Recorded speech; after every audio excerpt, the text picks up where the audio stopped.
dari tengah nih. Mulai. Halo, selamat sore teman-teman. Apa kabar semua? Terima kasih banyak untuk teman-teman yang sudah selalu mendukung channel ini ya. Terima kasih yang selalu memberikan topik untuk hari ini. Jadi kali ini topik kita, saya lupa sebenarnya siapa, nanti saya masukin di sini. Menanyakan bahwa sudah umur kehamilan 32 minggu kalau nggak salah dinyatakan bayinya kecil. Lalu bertanyalah, dok, saya mesti makan apa untuk supaya nanti kita bisa menaikkan berat badannya ya. Nah, kalau bicara tentang makan apa itu berarti bicara tentang nutrisi ya. Jadi kalau nutrisi ini memang bayi itu sudah jelas refleksi dari seorang ibu. Ibu makan apa, bayi dapat apa, begitu. Nah, di sini nggak usah jauh-jauh, kita akan membahas sebenarnya ada satu buku di Indonesia. Kalau teman-teman hamil, teman-teman pasti dapat buku ini kan, warna pink, namanya ditutup ya. Ini buku pink. Di sini ini sudah sangat jelas ada tulisannya beberapa patokan makanan yang teman-teman harus bisa makan. Yang menjadi permasalahan adalah dalam satu hari kemarin saya iseng nanyain semuanya, ini buku dibaca nggak? Semuanya jawab tidak. Nah, sekarang saya bacain. Yang pertama adalah nasi. Ini merupakan makanan pokok kita, yang mana diminta itu 6 porsi. Dalam satu porsi itu diharuskan untuk 100 gram. Ya kira-kira teman-teman ya. Kalau misalnya teman-teman pertama kali itu mau ngukur ya boleh. Selanjutnya kira-kira lah seukuran itu. Secentong apa itu, misalnya itu 100 gram ya. Ataupun 3/4 gelas nasi. Yang kedua mengenai protein. Protein ini ada protein hewani dan protein nabati. Yang ada di sini tentang hewani, teman-teman bisa lihat ada daging ayam, daging ikan, telur ya. Gambarnya di sini ada 2 gambar ikan dan 2 telur. Di mana satu porsinya itu diminta 50 gram atau 1 potong sedang ikan ya. Bukan ikan yang kecil, bukan yang saya makan dok ikan, tapi ikannya seeprek gitu, yang kalau misalnya teman-teman ke warung itu cuma ya kecil banget lah begitu. Itu teman-teman minimal 50 gram ya, agak tebel ya. 50 gram tuh gede lah kalau menurut saya sih ya. Ataupun di sini yang disebutkan 1 butir telur ayam ya. Jadi di sini itu dalam sehari diminta 4 porsi untuk ukuran 50 gram. Boleh 2 ayam, boleh 2 telur, boleh ayam semua, boleh nanti telur ya, jangan telur juga semua ya. Sebagian lah, rata-rata enak juga kan kalau makannya telur semua pagi siang sore gitu. Dan mengenai protein nabati di sini gambarnya adalah tempe dan tahu. Sangat mudah mendapatkan tempe dan tahu. Saya aja di pulau kayak begini tempe tahu banyak ya. Apalagi teman-teman dimintanya juga 50 gram atau 1 porsi yang 100 gram, 2 potong sedang tahu begitu. Itu diminta 4 porsi sehari. Lalu mengenai sayur-sayuran. Sayur-sayuran ini juga diminta 4 porsi, yang mana 1 porsinya itu 100 gram. Nah, di sini disebutkan nih 100 gram atau 1 mangkuk sayur matang tanpa kuah. Tuh. Jadi bukan termasuk kuah, sayurnya saja sudah 100 gram. Bukannya, dok saya makan kok sayur, tapi sesendok doang ditaruh begitu. Enggak. Ukur 100 gram. Dan yang terakhir adalah buah-buahan. Buah-buahan ini juga diminta 4 porsi, yang mana dalam sekali makan itu 100 gram juga. Gambarnya di sini pepaya sama pisang. Nah, kalau pisang mungkin yang agak gedean gitu ya, 100 gram tuh. Kalau misalnya pisangnya kecil ya makannya 2 begitu. Itu diminta 4. Nah, yang nggak kalah penting selanjutnya adalah mengenai minyak atau lemak. Nah, ini yang diminta itu adalah 5 gram sendoknya minyaknya itu.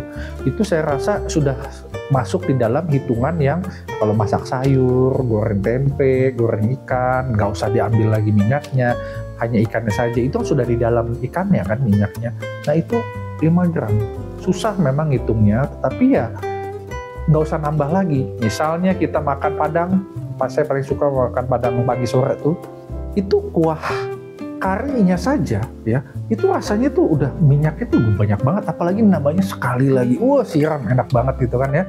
Apalagi kuahnya, nasi ditambahin kuah kari, kuah rendang, kuah apa, semua yang ada di atas meja itu tuh sikat semua. Itu rasanya sangat berlebihan ya kan, melebihi dari batas yang kita harus makan minyaknya ya. Makanya teman-teman di sini kalau mau makan padang boleh, tetapi ya rasanya minyaknya itu singkirkan ya. Misalnya ayamnya saja diambil, tambahkan sedikit itu kuahnya sudah cukup, nggak usah semuanya itu karena akan sangat berlebihan itu ya. Nah lalu di sini mengenai gula ini diminta 2 porsi, maksudnya itu dalam 1 porsi ya 110 gram ya, 2 berarti 20 gram ya. Teman-teman tidak boleh melebihi 20 gram. Taunya dari mana? Kebetulan di sini saya punya yang namanya teh pucuk. Ini bukan promosi karena memang saya disediakan rumah sakit. Terima kasih rumah sakit. Jadi di sini itu ternyata gulanya saja sudah 18 gram. Bayangkan kalau teman-teman sudah minum 1 ini, mungkin nggak teman-teman boleh minum gula yang lain? Ya, ini masalah gula loh.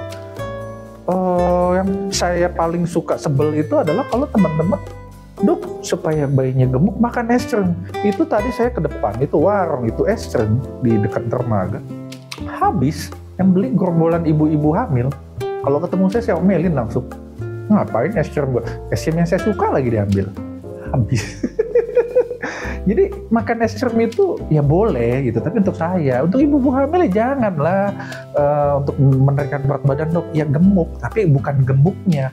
Yang kita mau kan nutrisinya, ya kan?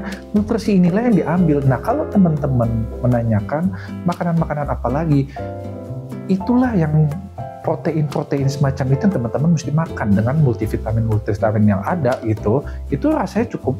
Nah lalu di sini ada yang kritis nanya di sini, Dok, nasi 100 gram, protein hewani 50, nabati 50, 200 gram, lalu sayur-sayuran 100 gram, 300, lalu buah-buahan 100 gram, 400, lalu ditambah piring, Dok, 400 lebih, hampir setengah kilo, banyak banget, Dok. Nah sebenarnya itu tidak perlu dipusingkan itu ya teman-teman ya, karena kadang-kadang itu tingkat makan itu kan juga berbeda-beda. Tentu yang lebih besar ya makannya ya harus sesuai, tetapi yang lebih kecil rasanya kalau mau dikurangin bolehlah kurangi karbohidrat, tapi proteinnya tetap terjaga karena inilah yang dibutuhkan. Yang menjadi permasalahan adalah apabila semua teman-teman sudah mendapatkan nutrisi yang ada, saya makan ikut dokter teratur multivitamin yang 1 juta sekali minum, lalu juga kok masih bayi saya kecil, kan masih banyak faktor lain. Apakah teman-teman memang sebenarnya juga kalau dilihat ya ibunya aja kecil, bapaknya kecil, masuk akal nggak kalau anaknya juga kecil? Itu. Yang kedua adalah makanan nutrisi ada, tapi salurannya bagus nggak?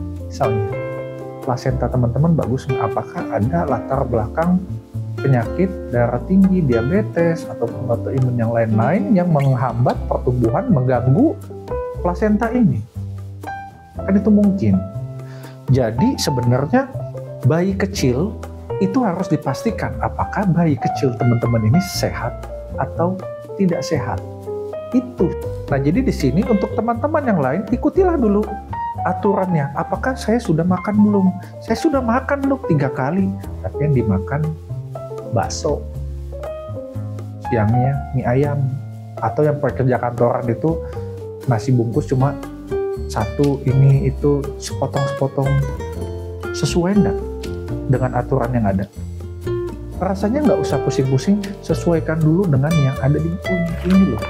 Sudah terpampang dengan jelas. Sayangnya semuanya nggak ada baca. Ngeselin. Awas nanti ibu-ibu itu yang makan es krim ketahuan di depan tuh. Ya udah, akhir kata saya Dr. Revena, semoga semuanya jelas. Saya mengucapkan banyak terima kasih. Sampai ketemu lagi. Dressing up, fixing my strut.